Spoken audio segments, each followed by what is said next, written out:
Parah lagi kalau kamu marung, itu di fikih itu mesti nyuri semua. Coba kamu ke warung, terus ada gedang goreng di situ kamu makan. Coba itu apa? Nyuri apa enggak? Dikatakan nyuri itu di depan umum. Dikatakan beli wong belum kamu bayar. Dikatakan tamu wong itu warung kok tamu.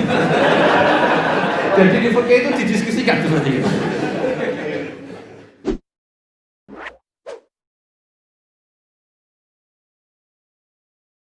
Assalamualaikum warahmatullahi wabarakatuh. Bismillahirrahmanirrahim. Wassalatu wassalamu ala nabiyina Muhammadin wa ala alihi wasallam. Dan semua jajaran pegawai Universitas Islam Indonesia semua yang saya hormati. Saya mau mengkaji halaman 173 ya, 173. Tepatnya dimulai dari 173 nanti sampai beberapa halaman ke depan. Di sini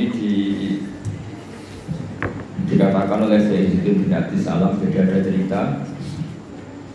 Ya saya ulang lagi ya, kelebihannya kitab ini adalah misalnya satu cerita yang linier, tapi nanti menjadi kesimpulan hukum. Kita tahu Nabi Musa itu orang Israel yang hidup di Mesir. Mesir dulu bahasanya Al-Qibti. Makanya sekarang jadi Egypt. Jadi kalau dulu orang Arab dulu bilang apa? Al-Qibtiyah, apa?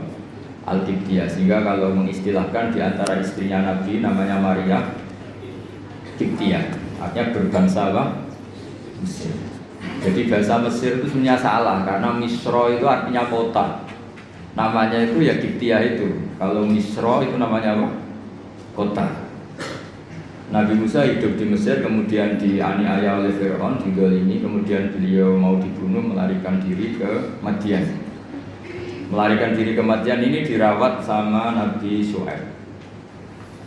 Nah, asal muala cerita, beliau di kawasan Madian, saya pernah di Wadi Musa itu, sekarang ikut di Jordan. Jadi Madian sekarang itu ikut mana? Jordan. Saya pernah ke sana di Wadi Musa. Nah, beliau pas di situ santai-santai terus menemukan wajada ummatan minan nasi yaskun, orang rame-rame mengambil air, terus wajada min dunihim mur'ataini apa? Tajudan. Qala ma khatbukuma, terus qalata la nasqi hatta yusdira ri'a'u wa abuna syekhun kabir. Terus ada orang apa ngambil air, terus di antara mereka itu ada dua perempuan. Tidak usah diteruskan cantik apa enggak, karena Nabi itu enggak boleh jelalatan. Tapi yang jelas cantik. Karena putrinya Nabi itu enggak boleh jelek. Bukan, memang gitu, Allah itu punya sunnah unik. Jadi istrinya Nabi, putrinya Nabi itu enggak boleh jelek. Karena nanti jadi ma'rodan lil taubah, jadi sasaran bulian. Jadi mulai dulu memang aturannya gitu. Enggak tahu saya bikin aturan siapa, tapi memang seperti itu. Sehingga kalau dalam tradisi kiai katanya marisi Nabi ilmunya susah, penting marisi punya istri cantik. Karena nggak ada Nabi yang istrinya jelek. Tapi kalau dosen boleh karena takdir. Karena ulama itu warasatul. Jadi pada marisi yang lain-lain itu berat ya sudah. Akhirnya ini cerita ya, tapi ini nyata nih. Akhirnya ditanya sama Nabi Musa, kenapa kamu tidak ikut berebut ngambil air, karena air di sana susah. Terus saya tidak bisa, kita ini perempuan, kalau berebut pasti salah. Dan kita harus kerja mengambil air sendiri karena wa'abuna syekhun kabir, kita punya orang tua sudah sepuh, sudah tua. Karena Nabi ini orang yang punya mukjizat, terus Nabi Musa ada batu besar gitu, cara Jawa diangkat, digerukak, cara Jawa diangkat, kuat terus mengeluarkan air. Akhirnya ya sudah kamu ngambil air di sini, kata Nabi Musa. Setelah itu beliau diam di tempat itu lagi, dua perempuan tadi pulang. Setelah pulang bilang ke abahnya, saya tadi ketemu seorang pemuda, lah ini kali ini ada katanya ganteng. Jadi ini agak karena ada Nabi, yang dua perempuan tadi ada Nabi. Jadi nyifati cowok itu, saya tadi ketemu pemuda ganteng baik. Terus sama Nabi Syuaib, sudah kamu panggil lagi. Orang itu telah berjasa sama kamu panggil lagi, kita kasih sesuatu. Artinya terus ini dibabkan oleh Sayyidina bin Abdis Salam, adatul akhyar, tradisi orang-orang baik itu mukafa'ah, memberi imbalan sama yang berbuat baik. Jadi nggak bisa kita cara Jawa modal matur nuwun itu nggak bisa. Jadi itu keliru itu nggak modal itu. Nggak. Sehingga dibabkan faslun fi mukafaatil ihsan bi misli al afdhalah. Jadi bab seharusnya seseorang itu membalas satu kebaikan dengan yang setara atau syukur-syukur lebih. Singkat cerita, akhirnya putrinya Nabi Syuaib kembali lagi ke Nabi Musa. Saat itu Nabi Musa sedang bertarung dengan dirinya. Beliau berdoa gini sama Allah.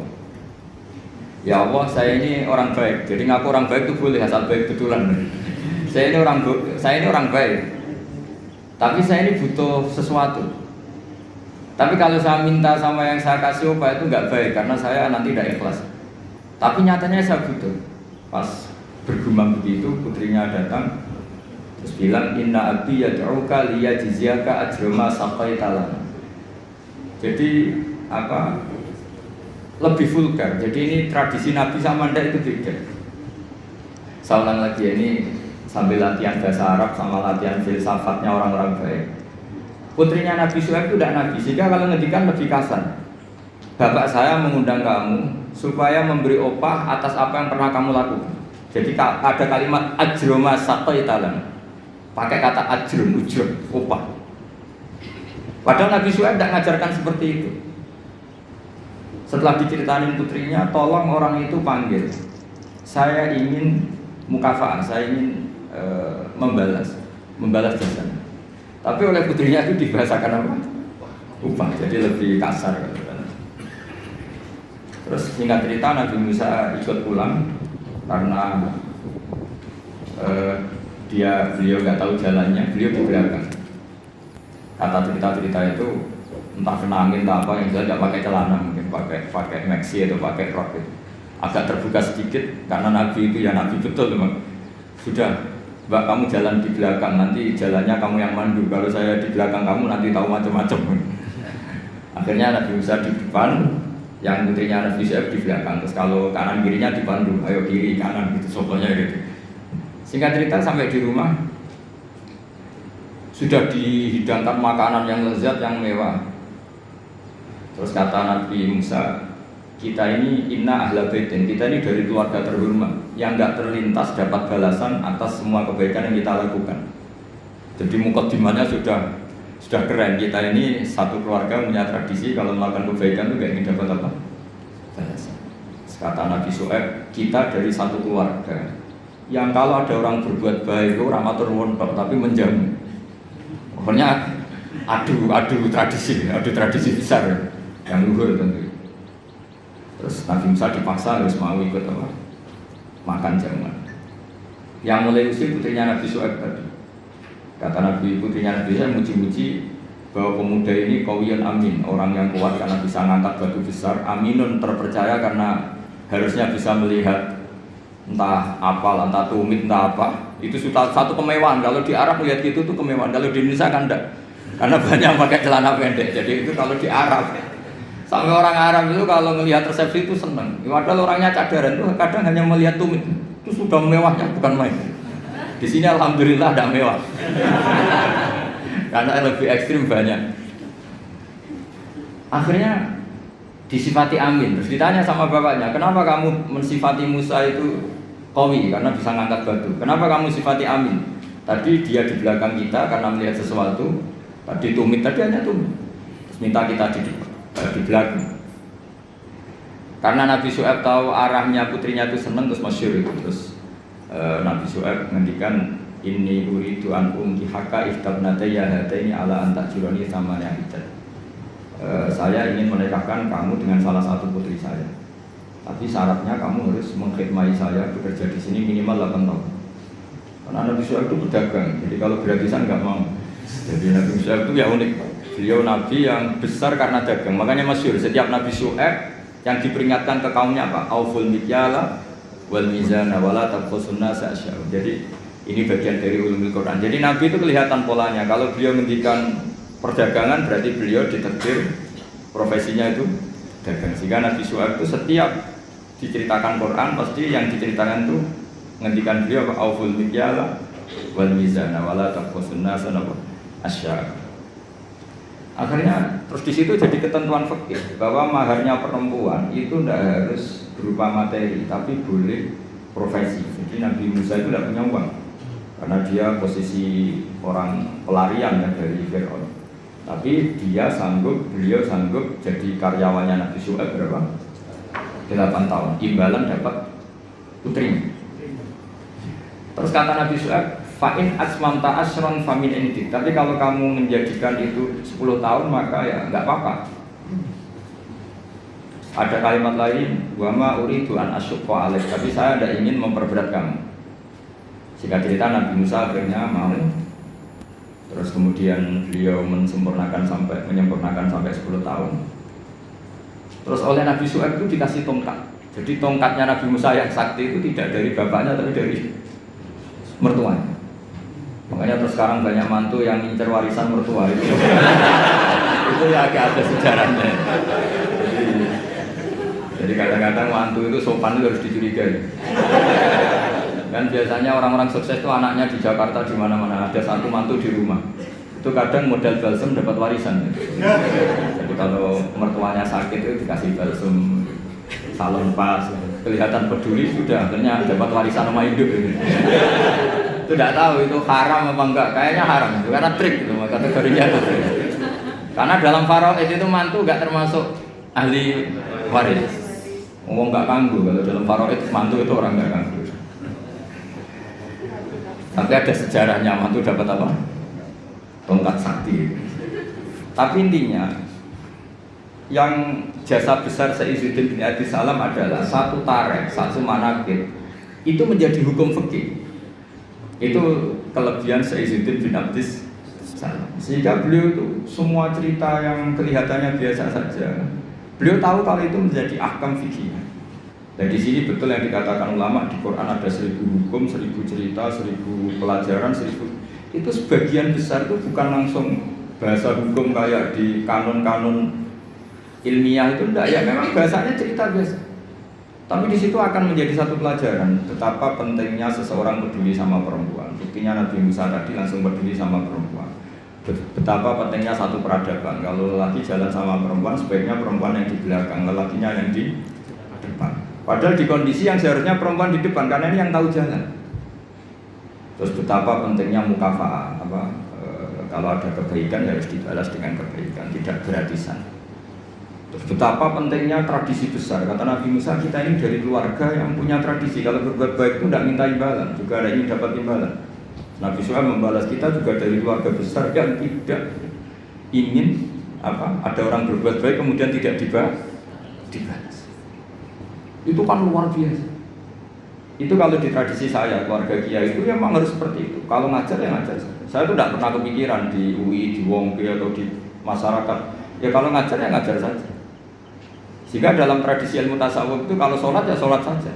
Kriminal besar kalau dalam ilmu tasawuf orang sholat ingin masuk surga itu kriminal besar itu kalau dalam ilmu tasawuf.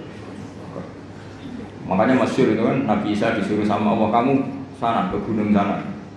Pertama ketemu masyarakat yang sholat terus ibadah terus sampai kurus semua. Ditanya, kenapa kamu ibadah sampai kurus seperti ini? Karena kita ingin masuk surga.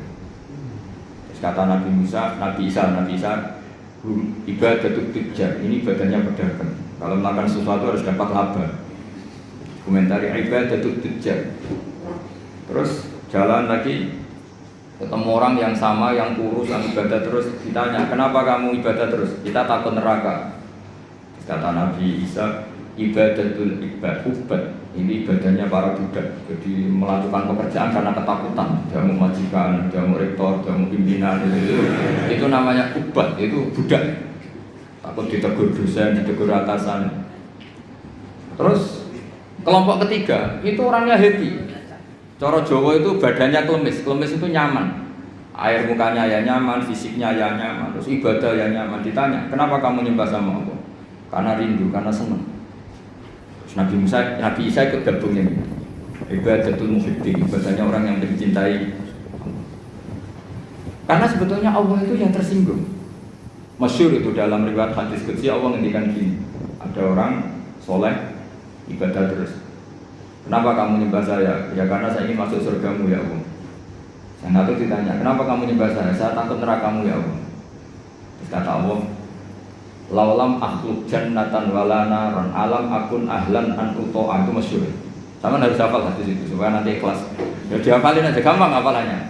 Laulam akhluk, andaikan saya tidak menciptakan, akhluk itu mutakalim, jannatan, saya tidak menciptakan surga wala naran dan tidak menciptakan neraka. Alam akun ahlan an uto'a. Apa terus aku iku ora pantes mbok sembah? Gue tetap pantas Gus. Nah itu makanya saya itu kalau ngaji di mana-mana tuh bikin analogi. Saya ini kan orang yang sering bikin analogi tentang ilmu-ilmu hakikat. Misalnya gini, sampai tak tanya, ini mic ini warnanya apa? Sampai jawab apa? Hitam kan? Minta bayaran apa enggak? Enggak kan? 1 tambah 1 itu berapa? 2. Kita biasa ikhlas mengatakan 1 tambah 1 2. Tidak bilang gini, kalau dikasih 1 juta tak jawab 2, kalau enggak tak jawab 4. Enggak begitu kan?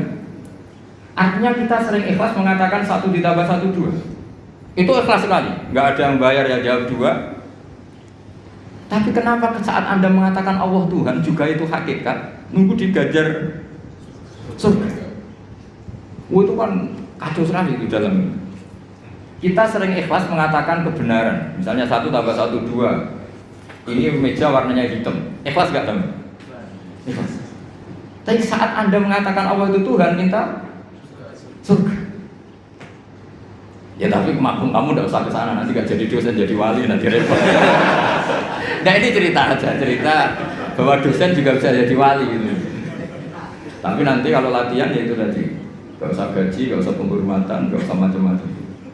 Masalah kan, masalah di rumah maksudnya, nggak masalah di kamu. Tapi itu memang latihan, ilmu itu harus dilatih.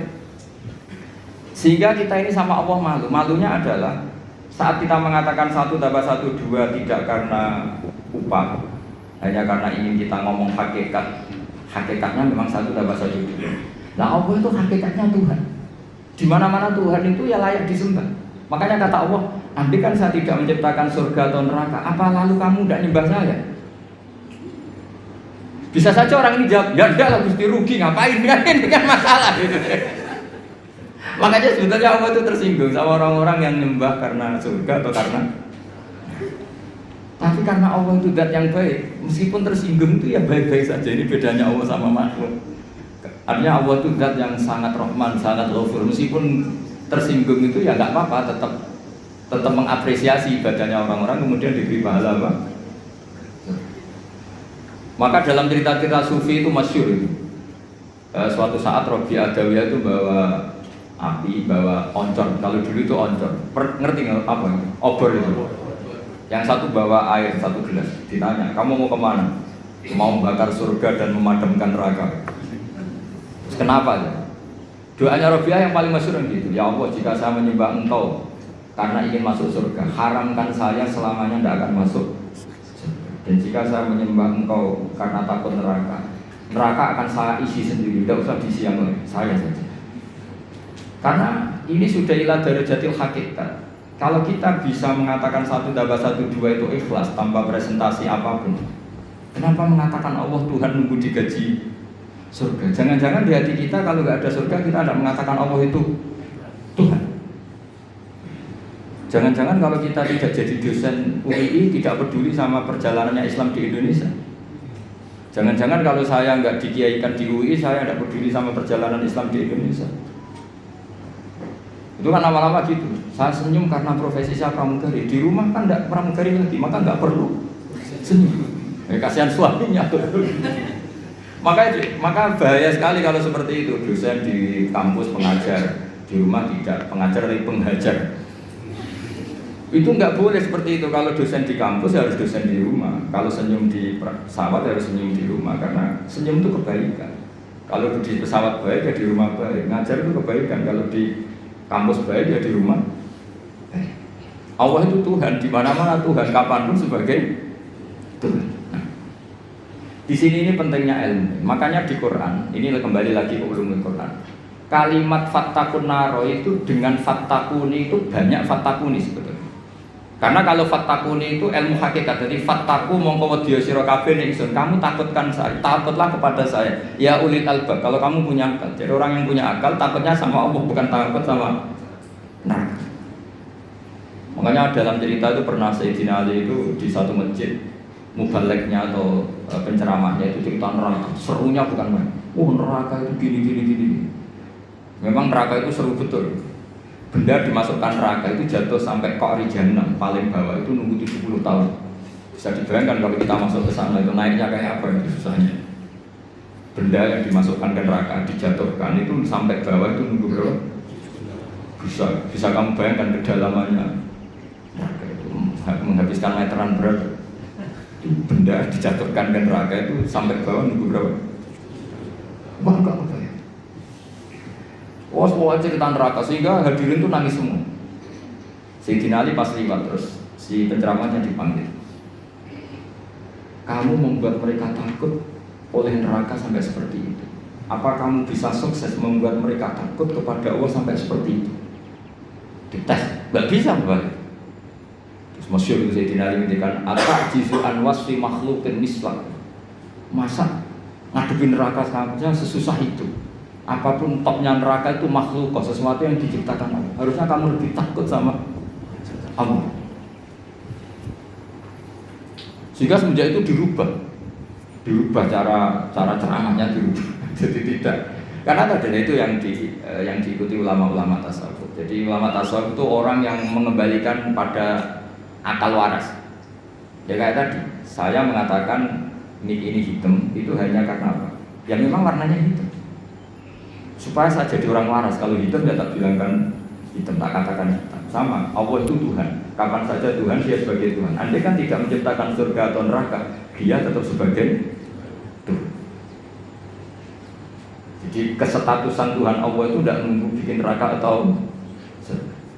Kita ini adalah orang yang sudah peduli sama pendidikan. Untuk diangkat dosen apa enggak, kita tetap ngajar di mana saja, kapan. Senyum adalah kebaikan. Bahwa kamu sedang jadi pegawai bank maupun enggak, ya tetap semuanya harus gitu. Peduli sama yatim piatu ya sudah satu kebaikan. Bahwa kita pengurus yayasan apa enggak, ya tetap peduli sama yatim piatu. Nah itu ilmu hakikat. Sesuatu itu dikembalikan pada proporsinya. Itu termasuk yang diajarkan Sayyiduddin bin Abdus Salam. Sehingga kita kalau maknani fattaqun naro sama fattaquni wattaqullah, kualitasnya itu tentu tinggi fattaqullaha atau fattaquni ya Allah. Karena Allah itu zat yang harus kita sembah, kita puja-puja, kita takuti ya sebagai Tuhan, sebagai Allah. Bukan nunggu karena Allah bikin surga atau neraka. Itu dalam ilmu tasawuf. Tentu kita ada mungkin kelasnya tidak sampai seperti itu. Dan tidak perlu seperti itu. Nanti sehingga terus ibadah yang ingin masuk surga itu disebut ibadah tujjar. Apa? Ibadahnya para apa? Pedagang. Jadi harus ada untungnya. Jadi Allah buat jadi mitramu dagang. Itu sopan enggak kira-kira? Ya Allah tak sembah loh, tapi ada syaratnya. Apa? Ya saya harus masukkan ke surga. Kata Allah kalau nyembahnya tidak benar tak kurangi. Ternyata poin kamu tak. Ya, nanti kan jadi panjang, apa? Makanya masyhur itu ada guyonan. Ini guyonan sufi, tapi nyata. Ada orang nggak pernah maksiat, nggak pernah apa-apa gitu. Toat terus gak pernah masuk surga. Ditanya, kenapa kamu masuk surga? Karena saya tidak pernah maksiat terus ditoat terus. Ya oke, kamu di surga. Umur kamu berapa? 80 tahun. Oke, kamu di surga 80 tahun. Protes orangnya. Ya Allah, ibadah saya katanya surga itu selamanya. Kenapa 80 tahun? Kan kata kamu masuk surganya karena amal kamu. Kan kamu amalnya hanya 80 tahun, ya surganya 80 tahun. Yang abadi itu fadl saya, anugerah saya. Ternyata ya sudah Gusti saya masuk surga karena fadl kamu, karena tidak jadi sudah karena kamu. Artinya kalau kamu nyembah Allah karena ingin masuk surga, kemudian ibadah kamu konversi jadi surga, itu berdurasi.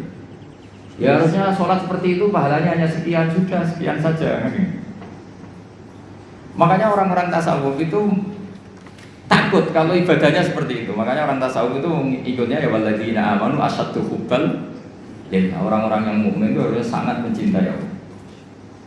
Ya ibarat gini tuh, bapak-bapak yang nggak punya wanita lain atau nggak goda wanita lain itu ada yang karena takut, ada yang karena cinta. Keren man. Kalau karena takut sekali nggak konangan itu ya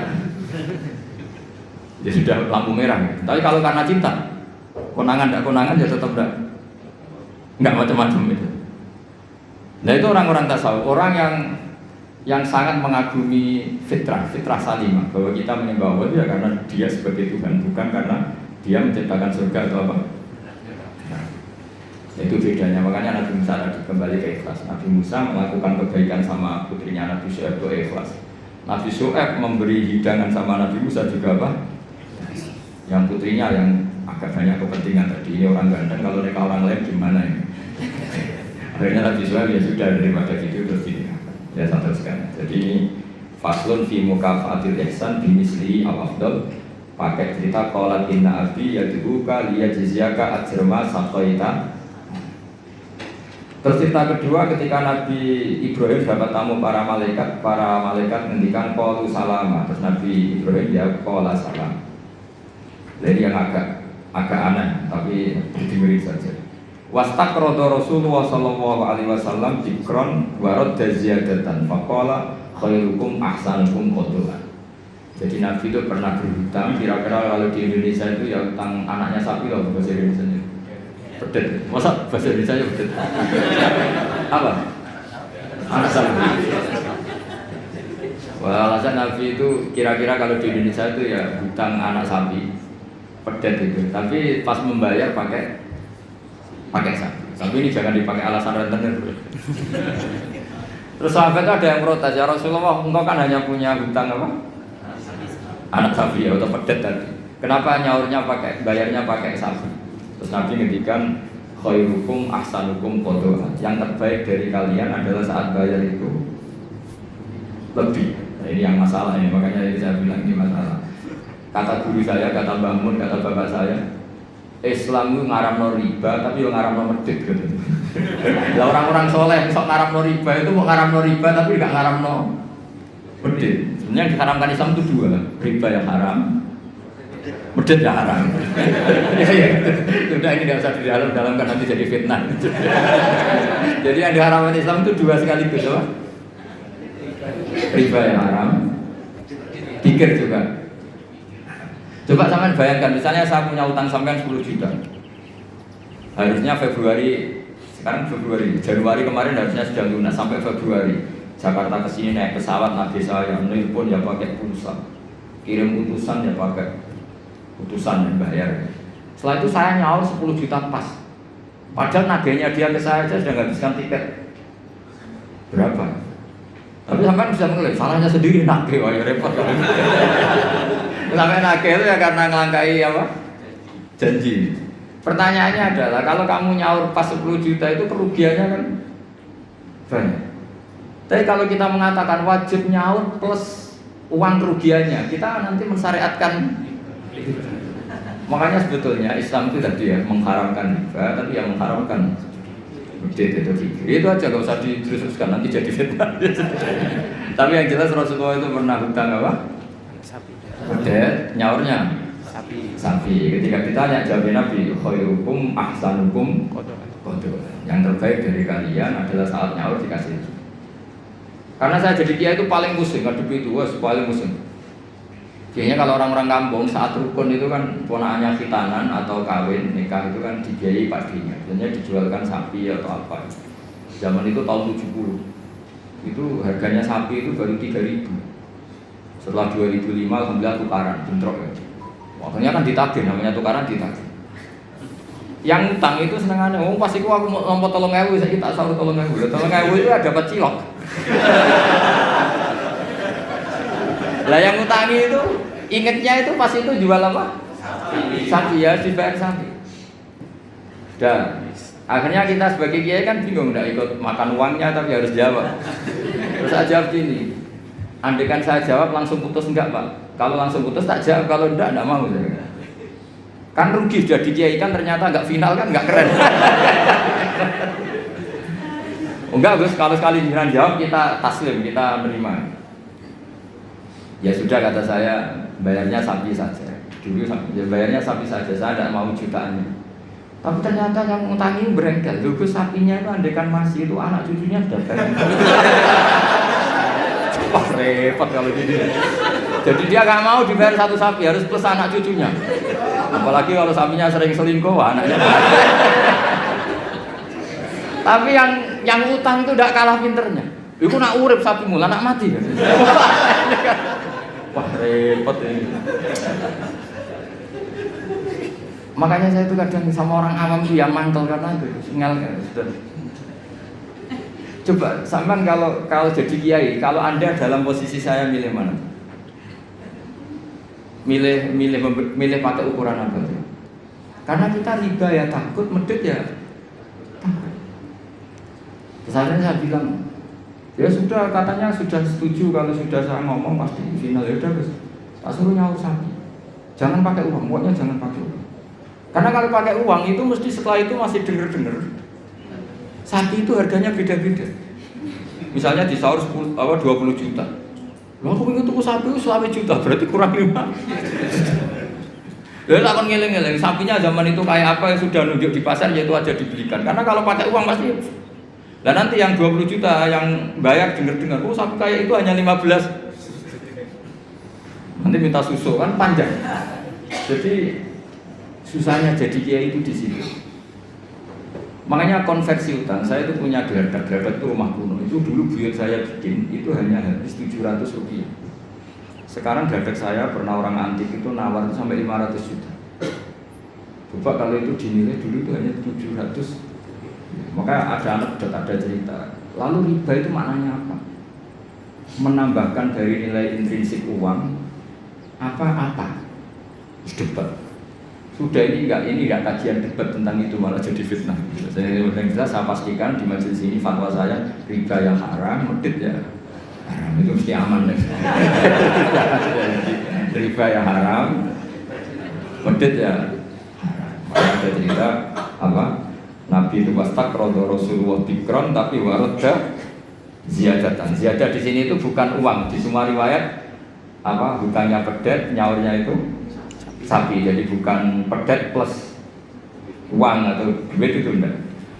Mohon saya teruskan. Faslun fil ihsan bil gharsi.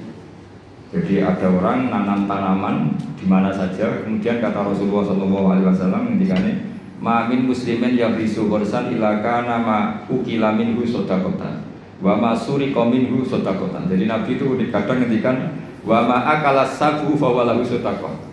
Tidak ada seorang mukmin atau muslim menanam satu tanaman, misalnya Anda menanam mangga di tengah hutan atau di tanah kamu sendiri. Kata Nabi, itu dimakan burung ya sedekah. Bahkan Nabi ngendikan ada yang mencuri juga sedekah.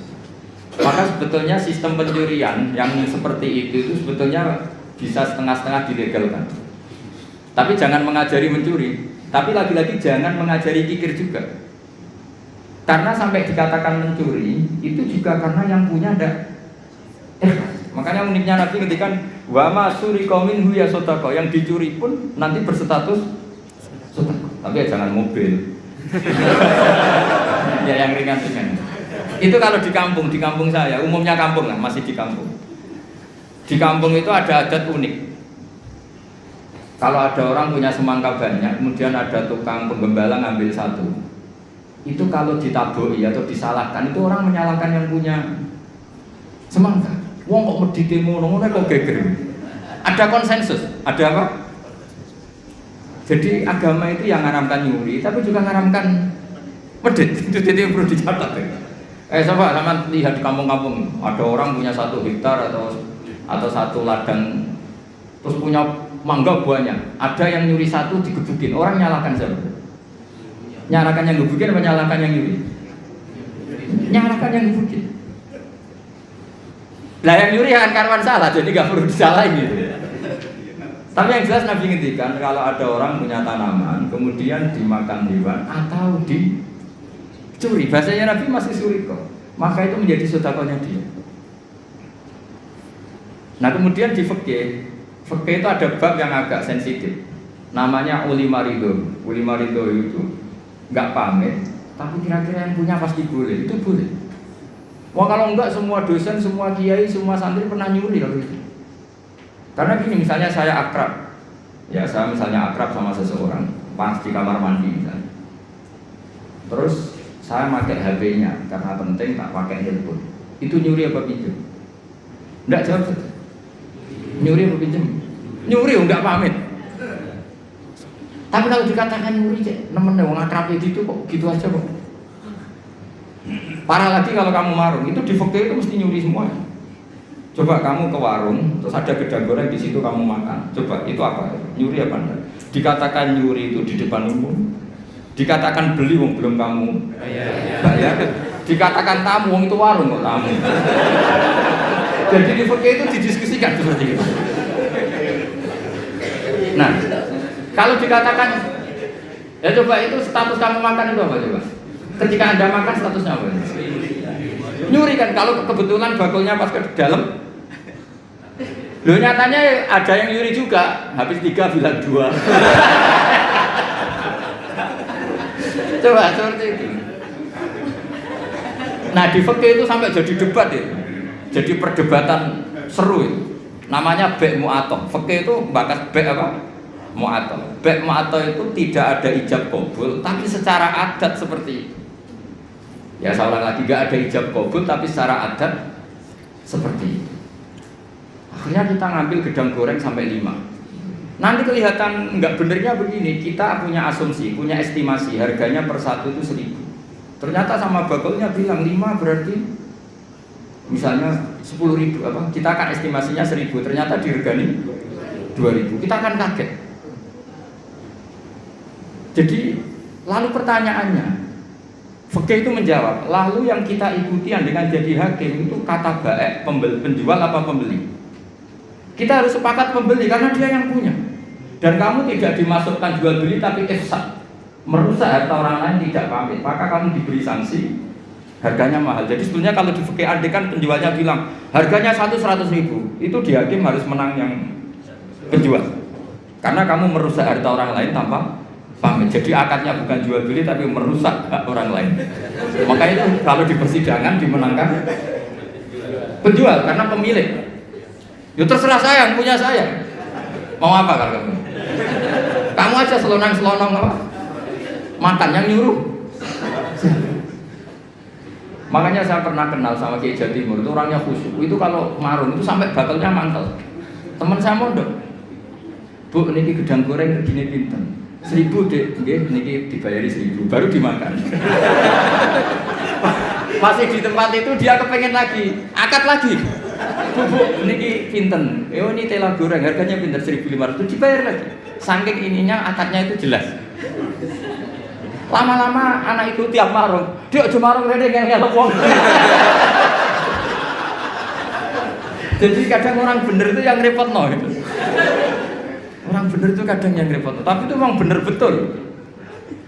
Nah, makanya di fikih itu ada bab namanya bab olimar itu.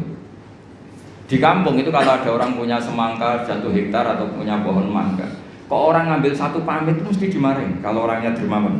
Cung ngono ya kok paham. Kena butuh yang gerjupuk. Makanya saya katakan nyolong ya haram, tapi medit juga. Ya itu aja Gus, nggak usah terus berarti Gus Pak ngalalkan nyolong ya enggak. Kamu itu nyimpulkan sekacau itu ya enggak seperti itu. Tapi ini saya hanya maknani hadis. Kenapa Nabi ngintikan wa masuri qaumin husotako, yang dicuri pun berstatus sedekah, karena bahasa nyuri itu bahasa yang sudah ngekor. Dikatakan nyuri karena nyatanya tidak pamit. Dikatakan sedekah nyatanya yang punya ikhlas. Ini kan dua bahasa paradok. Wong nyuri kok distatuskan sedekah. Dari definisi nyuri ya memang nyuri enggak pamit. Tapi dari nyatanya halal karena yang punya ridho namanya sedekah. Kamu milih mana? Bahasa nyuri apa sedekah? Ya nyurinya ya ada. Sedekahnya juga ada. Ini jelas, ini hadis sahih wa ma suriqa minhu sedekah. Terus wa ma akalas sabu fa walau sedekah. Misalnya yang makan itu burung atau apa ya juga jadi sedekahnya dia. Makanya di fikih bab paling sulit namanya bab mu'atoh. Itu perdebatan Imam Syafi'i dan Abu Hanifah. Mu'atoh itu adalah satu akad jual beli yang ditentukan oleh adat. Tidak ada ijab qabul. Ya itu tadi kayak orang marun tadi. Orang marun lalu makan gedang goreng itu statusnya apa? Atau naik bis. Sama kan nggak pernah kepikiran, karena sama nggak pernah mengkaji fikih serius. Yang kepikiran ya kita ini yang mengkaji fikih. Coba saya naik bis, biasanya saya kalau dari Jogja sering bis dari Semarang sampai Pandangan, sampai rumah saya itu Pandangan 4 jam dari Semarang. Jadi kalau saya ngajar ke sini itu 8 jam. Jadi kalau sampai tidak pintar ya kebangetan 8 jam. Coba sampai sekarang misalnya saya mau ke Jakarta, ada bis tak stop, berhenti kan, terus saya naik. Setelah 100 kilo atau 50 kilo baru ada tarikan uang, bayarnya sekian. Lalu sebelum Anda bayar itu punya apa? Pinjem apa gasap? Nggak pinjem apa gasap? Dikatakan gasap kan supirnya yang berhenti. Terus dikatakan pinjem, nyatanya nanti disuruh bayar. Dikatakan bayar di durasi waktu itu belum bayar, statusnya apa?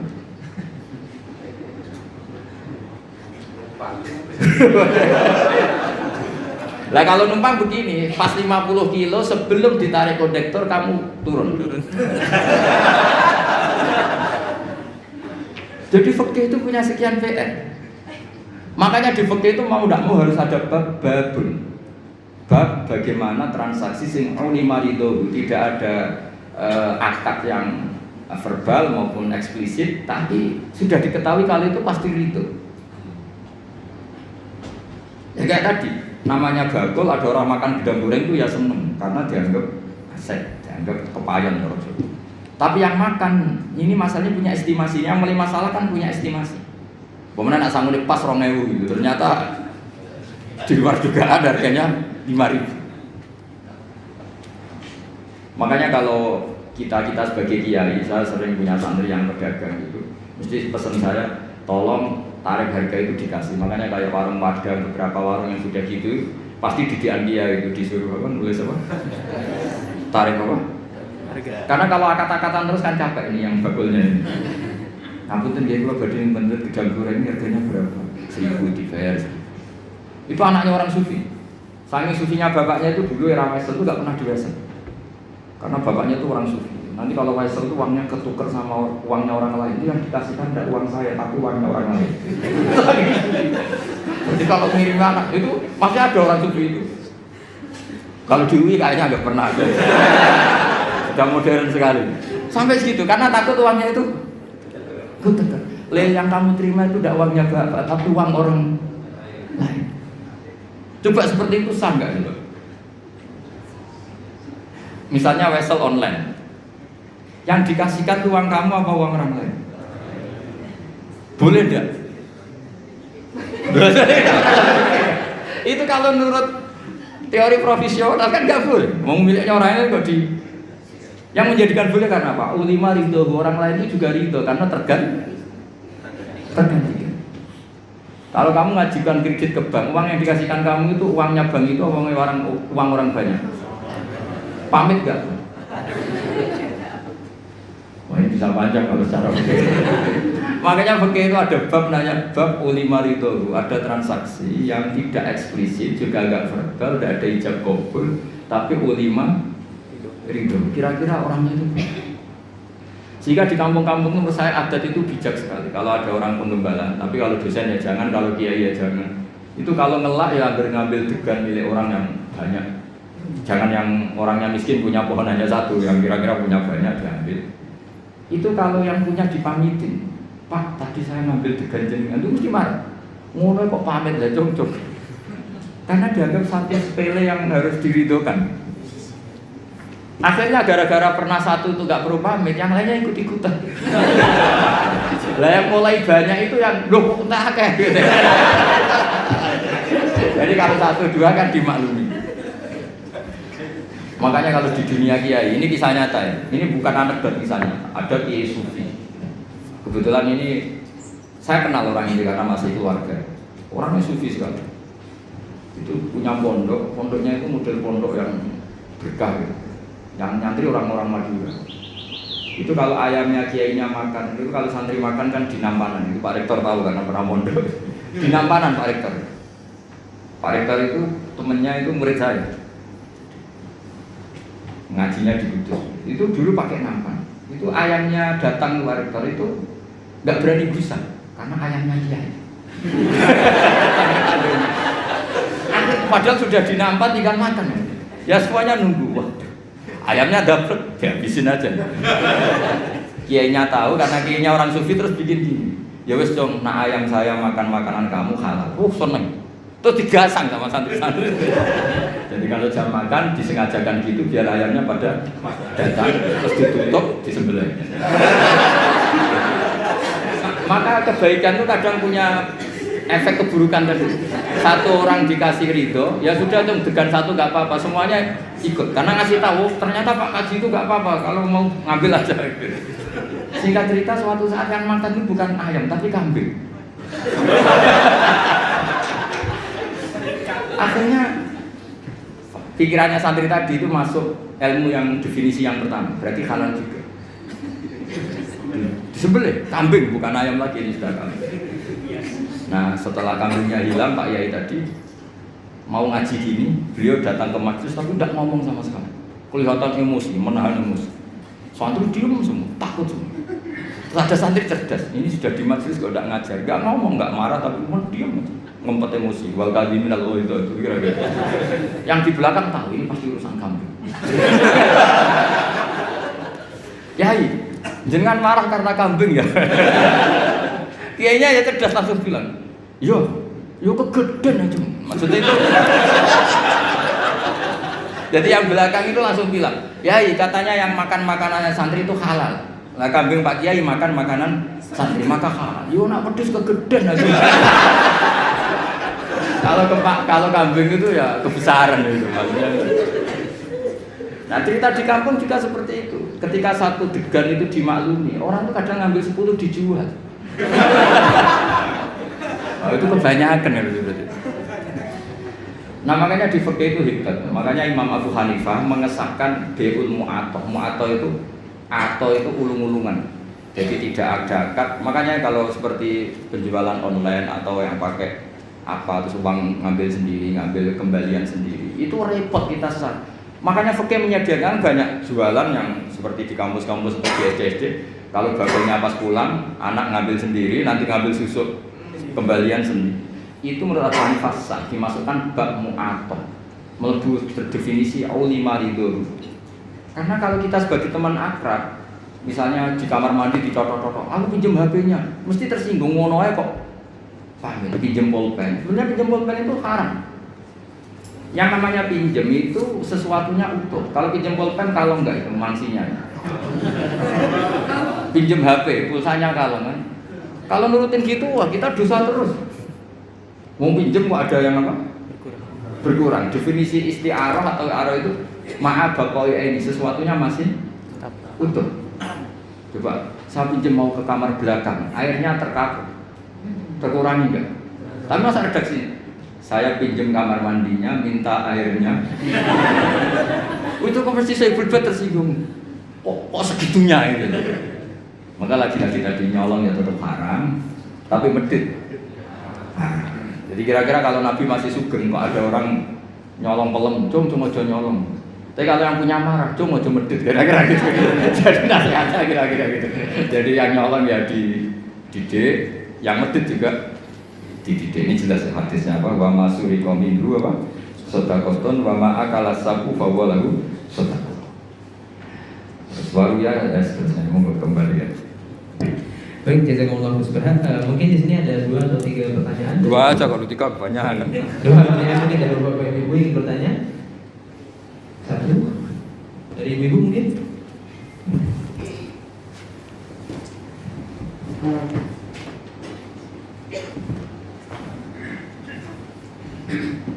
Assalamualaikum warahmatullahi wabarakatuh. Assalamualaikum. Terima kasih waktunya. Menarik tadi yang saya bilang Gus. Teringat ini Gus terkait dengan pamrih itu sebenarnya boleh atau tidak. Jadi kalau kita melakukan sesuatu kebijakan selalunya ada pamrih. Yeah. Bahkan termasuk juga pamrih untuk mendapatkan itu Allah begitu. Juga tadi yang disampaikan Gus. Oh iya. Terima kasih. Assalamualaikum warahmatullahi wabarakatuh. Waalaikumsalam. Langsung aja, langsung 2 aja. Yang kedua. Yang kedua ada? Ya, kalau 1 bagus. Ada Gus. Oh iya.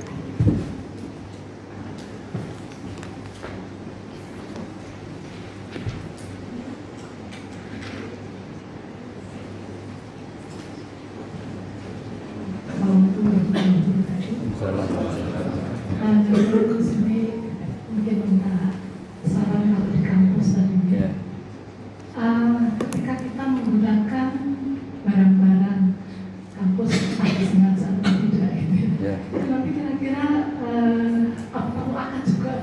makanya itu.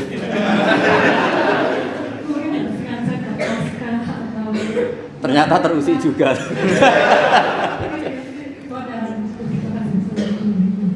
Waalaikumsalam. Itu memang bab yang panjang. Ini saya tak jawab yang Pak ini siapa namanya? Begini ya, kalau untuk daftar jadi wali seperti itu masalah besar. Tapi kalau tidak wali tidak apa-apa. Memang ayatnya jelas tuh ya. Banyak yang hafal mungkin ya. Ya ayyuhal muddatsir qum fa'anzir wa rabbaka fakabbir wa thiyabaka fatahhir warujza fahjur. Terus ditutup wala tamnun tastakbir. Itu semua ahli tafsir kalau maknanya gini. Wala tamnun lan ojo ngekeki sira Muhammad. Kamu jangan pernah memberi orang lain. Tastakbiru hale arep-arep untuk luwih akeh sira. Dari kata-kata kafir berhubung kena sin tolak terus astaghfiru minta ampun, berarti astaghfiru minta lebih banyak. Jadi kamu jangan pernah memberi orang lain dengan harapan dapat lebih.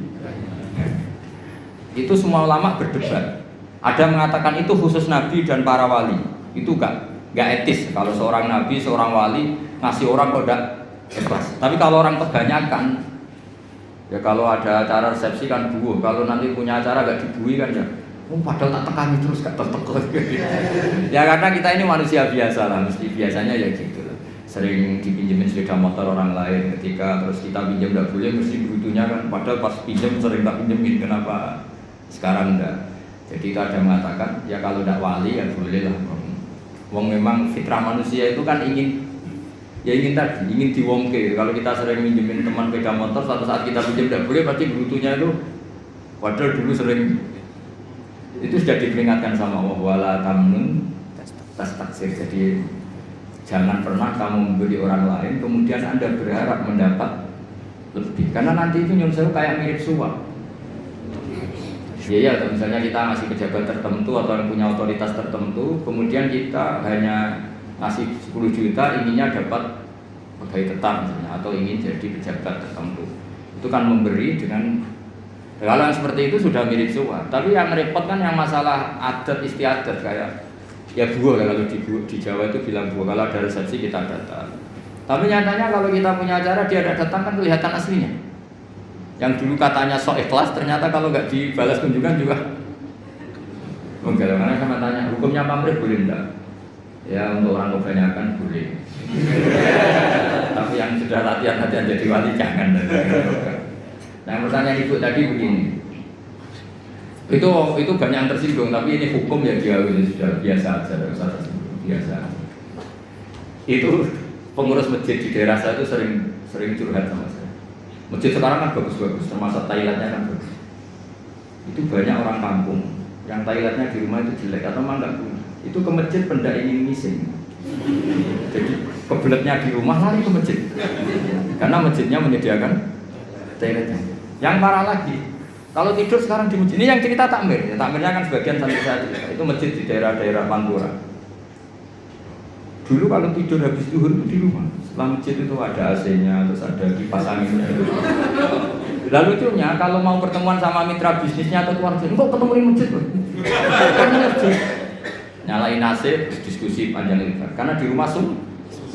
Selain sumpah nggak ada AC-nya, ini kalau ada istri marah kan parah lagi. Panas dua-duanya suasana.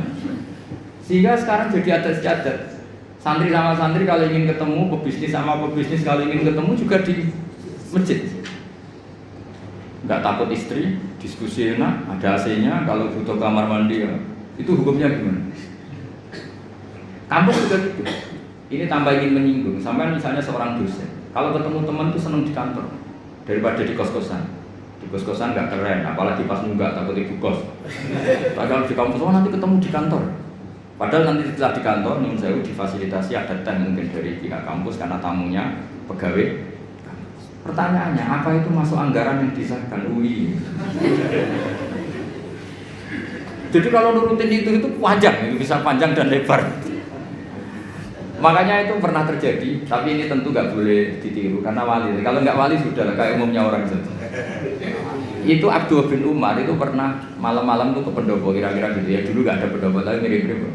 Nyalain lampu, padahal dia mau sholat mau ibadah. Kamu dari mana? Dari pendopo. Ini lampu tadi siapa? Saya. Untuk apa? Untuk sholat gini. Jangan. Kalau sholat di rumah, kenapa? Itu pendopo milik rakyat, jadi boleh nyala kalau ada acara dengan rakyat. Kalau kamu itu urusan pribadi meskipun sholat. Sampai segitunya namanya Umar itu negur putranya Abdul gitu. Karena dia ikut abahnya di satu negara dapat hadiah. Istrinya juga dapat hadiah. Sampai pulang dilucuti sama Umar. Ayo kembalikan ke Baitul Mal, ke kas negara. Kamu saya dikasih pribadi. Kalau kamu udah anaknya saya sebagai presiden dikasih enggak? Enggak ya sudah itu milik negara. Itu sudah sebelum ada Pak Jokowi punya adat kembalikan ke KPK itu dulu. Kalau dapat apa? Hadiah. Itu dulu pertama itu melakukan itu Umar. Jadi wahyu ya berat. Makanya terus ada etika bersama, misalnya mobil kampus ya kalau dipakai acara keluarga yang mencolok jangan. Jadi kalau deket-deket misalnya rektor atau dekan diundang keluarganya 7 kilo, masa pakai mobil kampus nggak boleh. Tapi kalau sampai Rio ya keterlaluan keluarga kan. Ya pokoknya tanya nurani lah, kira-kira itu menurut adat dimaafkan apa? Saya misalnya dapat mobil inventaris, kalau dipakai 7 kilo, 10 kilo acara keluarga yang nggak ada hubungannya dengan UI, orang itu gampang maklumi. Tapi kalau ke Rio terus pakai SPJ UI kan ya keterlaluan gitu. Jadi itu makanya Sayyidina Umar ketika ditanya, kamu ngelola harta negara, kemudian Anda menggaji diri kamu sendiri, ukurannya apa? Terus beliau baca ayat, saya, anak, kata beliau, saya mengurus Baitul Mal sebagaimana waliul yatim mengurus Baitul Yatim. Yaitu ukurannya apa? Yang gonian falyastafif, kalau dia kaya ya cukup pakai milik pribadi, tapi wa man kana faqiran falyakul bil ma'ruf, kalau dia fakir maka boleh Jadi itu ukurannya enggak ada, itu enggak hanya di kampus Bu, di pondok ya saya ngalami seperti itu. Yang namanya pondok kan fasilitas pondok. Ada mobil infant. Tentu yang sering pakai itu ya keluarga kiainya, apa keponakannya, apa iparnya, apa. Tapi kiai-kiai yang sufi termasuk bapak saya itu enggak mau betul. Saya itu mulai latihan kiai itu sudah punya mobil, karena ya takut pakai mobil pondok. Karena itu yang latihan kiai-kiai yang papan atas itu, yang sufinya papan atas itu, Mbah Mun itu tiap akhir tahun itu bayar listrik. Kata beliau, anak-anakku yang ngambil listrik pondok ya bayar. Padahal pikirannya santri itu kan dipakai anaknya, gurunya itu seneng, tapi yang bayar. Bapak saya bayar, sampai sekarang ya bayar. Sama pondok saya sendiri, karena pasti anak saya pernah pakai listrik pondok, pakai fasilitas. Jadi orang karena takut tadi, ya itu tadi. Coba misalnya jenengan, makanya kalau saya ditanya gitu paling susah ya di masjid tadi. Kita melarang itu tidak mungkin, masa orang senang masjid gak boleh. Kadang jadi kata cerita teman saya, kadang melayu Gus Koma, karena harus kesusunan Thailand. Tak tanya kenapa ada di rumah saja, Thailandnya jelek. Jadi masjid-masjid kampung sekarang itu kalau orang rumpi lebih betah, karena ada kipas anginnya. Jadi kalau siang nyalain kipas angin terus tidur, daripada di rumah dimarahin istri tidur di. Sekarang pertanyaannya, boleh nggak nyalain kipas angin untuk tidur? Nah kita misalnya, kalau masjid kota kan jelas ada aturan nggak boleh tidur, tapi sama jagungannya lama ketiduran. Jadi seperti itu tuh mau tidak mau. Makanya kata Abu Hanifah, fikih itu harus mengikuti mutoradil adat yang berjalan. Kan tidak lucu misalnya kita punya tamu di UI, ayo ketemunya nanti di kos saja, kan ini tidak milik saya. Orang itu tidak akan mengatakan itu sufi atau waroi, tapi muta'amid, orang yang mempersulit macam segitunya. Terus nanti misalnya saya punya tamu 5 di Wipres, karena saya ngaturnya di Wipres, tamu 5 terus tehnya tak gaji pakai uang saya, itu kan yang menyinggung orang banyak. Masa gitu saja diganti. Jadi itu masalah-masalah yang ya tadi, masa satu degan saja kok nyuri. Tapi ketika dihalalkan nanti terus menerus. Ya makanya itu oleh Abu Hanifah dibabkan di alam raya ini ada yang namanya mu'atok. Mu'atok itu tahu-tahu ada perilaku sosial yang secara konsensus itu orang mudah hidup, disebut ulima. Coba saya misalnya punya kursi di depan, banyak kan di jalan-jalan raya ada kursi di depan. Kamu nyetop bis duduk di situ. Terus kamu saking sufinya notok-notok yang punya rumah, tok. Ada orangnya baru di kamar mandi, baru tidur, bangun-bangun, wonten apa? Nyuwun sewu pamit badhe derek. Lenggah. Kira-kira orangnya mantel apa enggak? Karena ngel-ngel loh gitu, karena mendingan langsung duduk. Lah nanti mulai masalah gini, jebule duduknya transaksi narkoba, itu masalah. Tapi kalau sekedar duduk untuk nyetop bis atau nunggu teman, makanya Abu Hanifah ngendikan ukurannya itu adat. Makanya di fikih ada sebut al-adat muhakkamah. Adat itu juga bagian dari referensi hukum. Ya disebut apa al-adat. Ya Bu ya, jadi ukurannya nurani sama adat. Jadi kalau tamu 1-2 ya pakai teh kampus. Tapi kalau tamunya 1 bis ya jangan. 1 bis itu yang pegawai OB-nya juga ngal-ngal orang itu kan mesti. Ya saya kira demikian. Assalamualaikum warahmatullahi wabarakatuh.